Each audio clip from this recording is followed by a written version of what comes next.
Dahil yung mga laki ng pusa. Ayan. Kawawa yung pusa pagka pinabayaan. Mga dayo lang yan sila dito mga katsahan.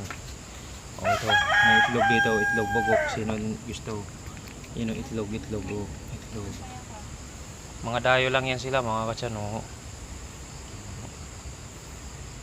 Kain sila.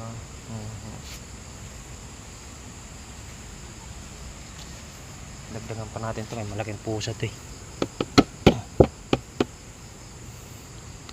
Malaki-laking pusa niya no.